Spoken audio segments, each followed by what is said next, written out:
Back in 2014, I set myself a goal of completing a living dex.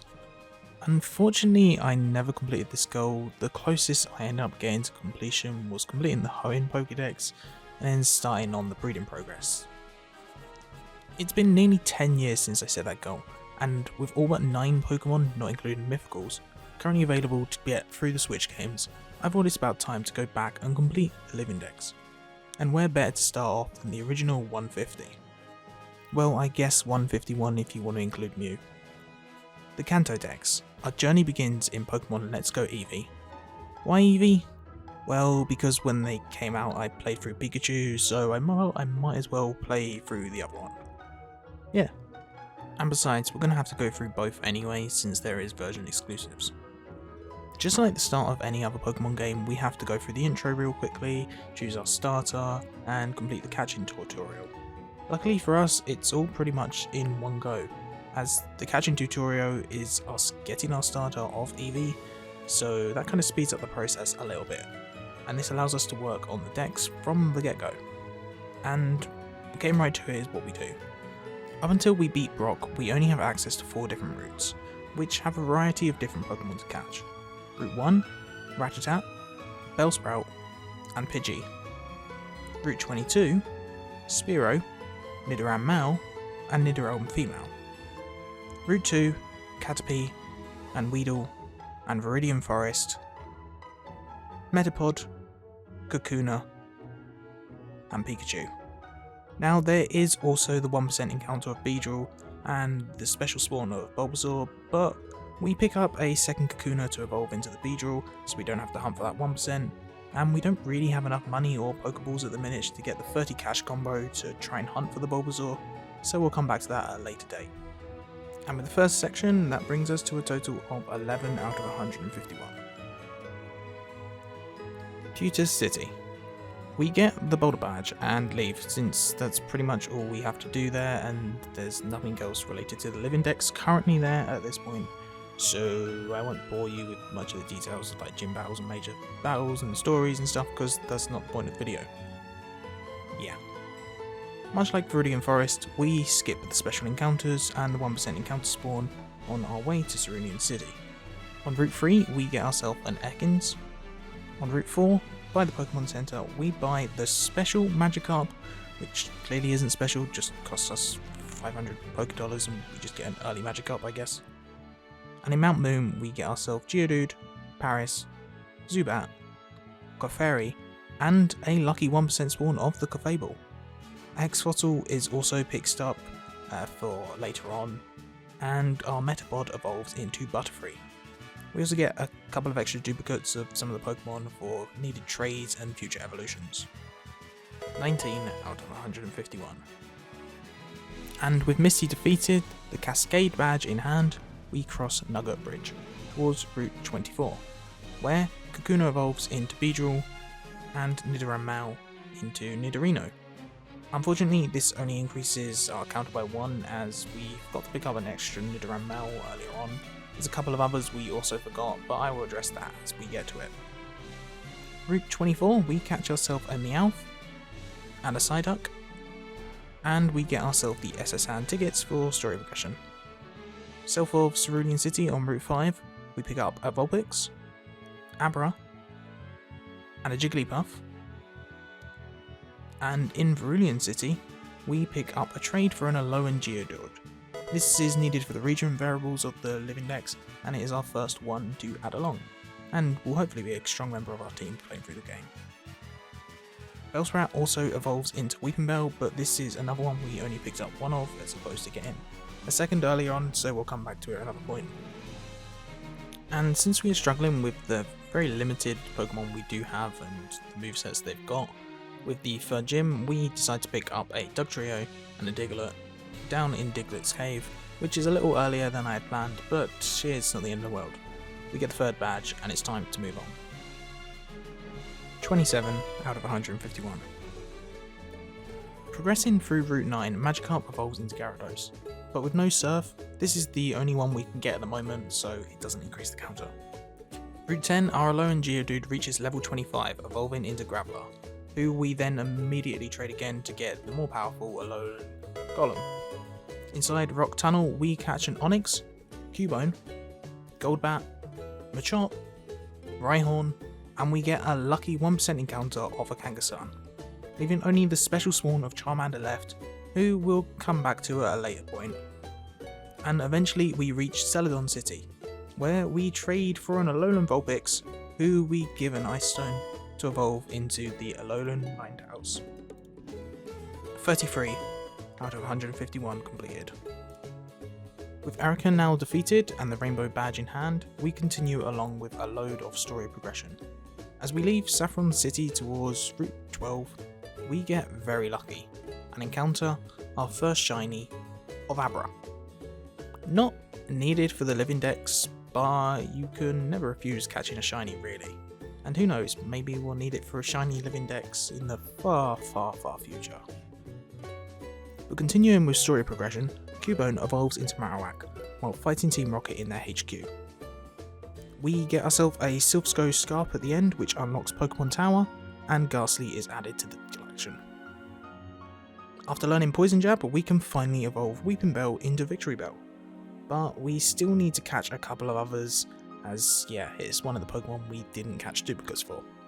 We are also gifted a Lapras from a trapped employee in Silphco, saving us from an additional special spawn hunt later on. And thanks to clearing out Team Rocket in Silphco, a kind gentleman outside the Pokemon Center gives us a Polygon for our troubles.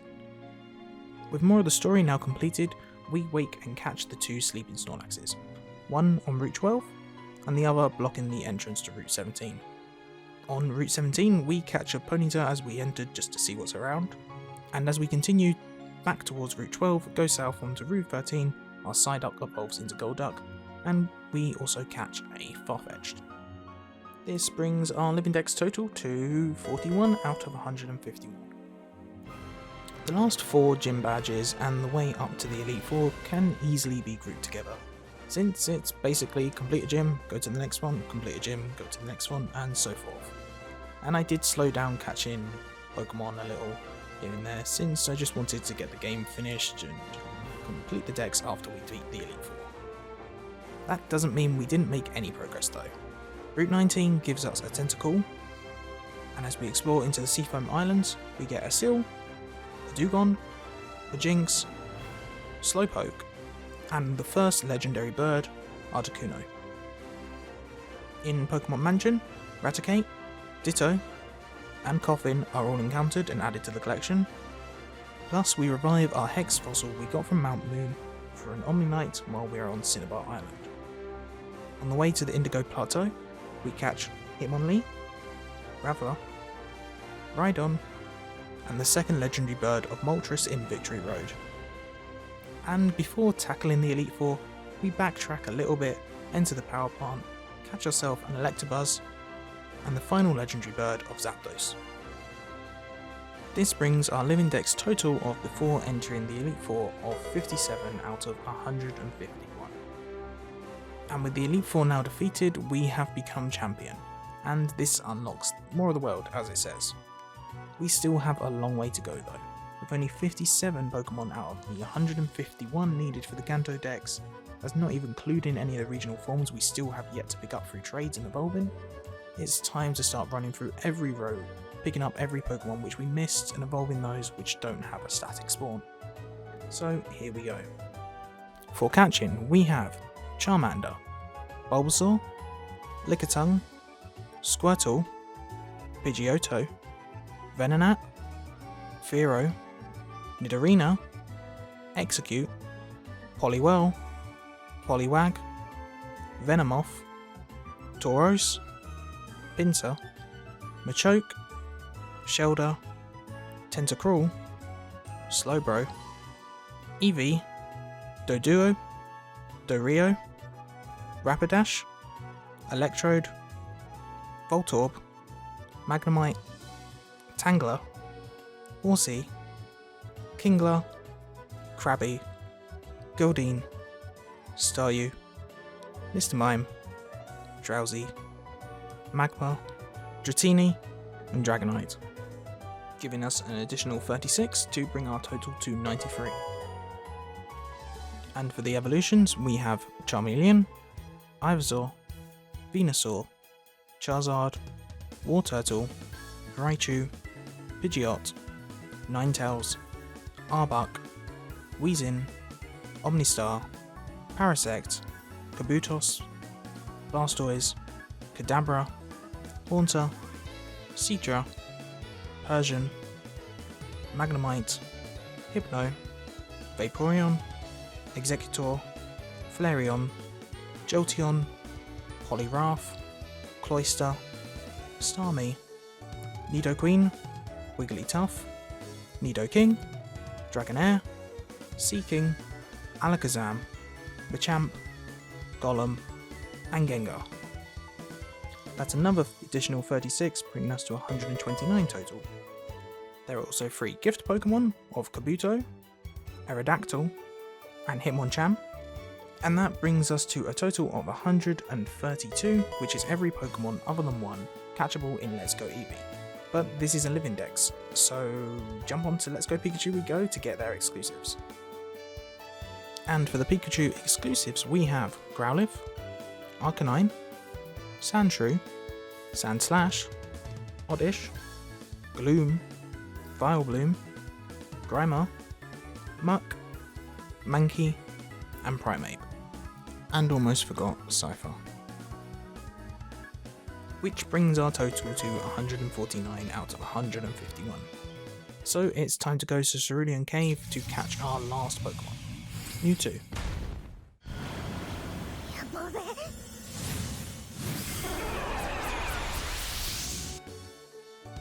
And with that is the Pokédex completed and every Pokemon in Let's Go Pikachu and Eevee core.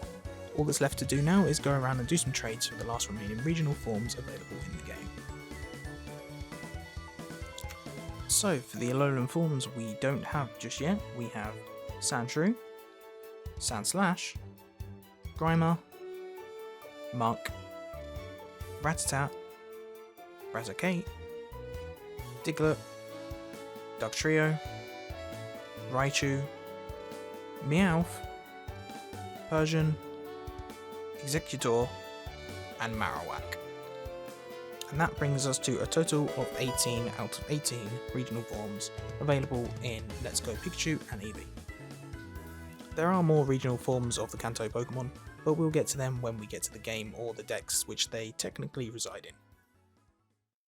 And now we have officially completed Pokemon Let's Go Eevee and Pikachu, but we're still missing one from our living decks. We have 150 out of 151. There's one Pokemon left, the mythical Mew. Now it is technically possible to get it in Let's Go Pikachu and Eevee, but it requires buying a Pokeball Plus, which I never bought when they were out and sadly are no longer sold, and I'm not spending 50 quid on a second-hand one on eBay. But luckily there is an easier way to get one. In BDSP, there is an elderly lady in Floroma Town who will give us a Mew, just for having saved data on the Let's Go games. So let's get that. Mew obtained. 151 out of 151. The Kanto Living Dex has been completed. So I just want to say thanks for watching. This obviously isn't the normal sort of content I do. I just wanted to kind of branch out and do what I enjoy as opposed to just being stuck on something, not enjoying it. So yeah. And I suppose if you do enjoy Pokemon, I did recently release a Can You Beat Fire Red using only a Rattata, so I'll have a link to that in the description and it'll be on the screen now if you're interested. And there'll probably be follow-ups of the Living Dex. It's something I want to do, and yeah, but it's going to take a while because I've got to complete through an entirely another game to catch everything in that as well.